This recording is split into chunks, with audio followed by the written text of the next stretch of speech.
I was blessed to work with and still one of the greatest production companies in the world, which is Pajam.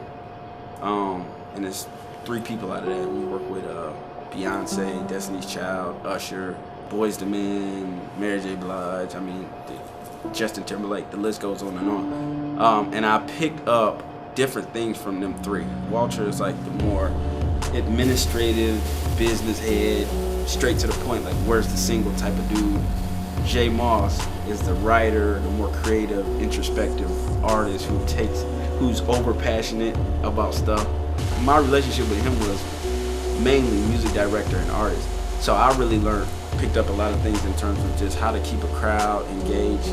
Never let the crowd, he used to always say, man, it's all about the crowd, it's all about your fans, it's all about the crowd. And so don't never leave them, always keep them in. Don't be so flashy that they be so marbled that they can't enjoy it.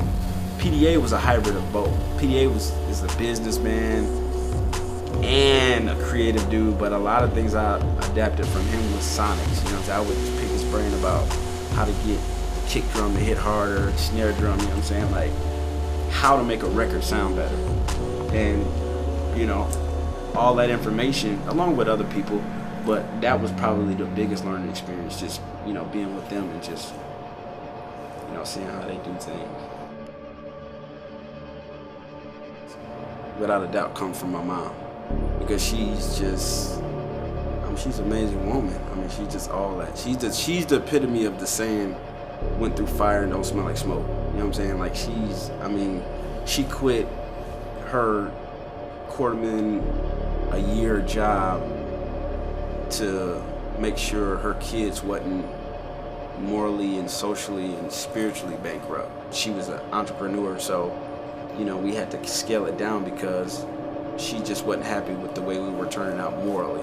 It was this particular time that I remember, which is one of the reasons why I wanted to start my own business. She had a contract with Kmart, all the Kmarts in the city. So one time, I remember it was like probably 3 o'clock in the morning. I had to be like 9 years old or something. She got me and my brothers up, my brother and my sisters up. It was like 5 below. And I just remember her getting a phone call. It was very disturbing to her. So to make a long story short, she got us up, packed us in the station wagon. We had to go to Kmart because our cleaning crew didn't show up. And so by her cleaning crew not showing up, by her being the boss, she had to clean up the whole store by herself.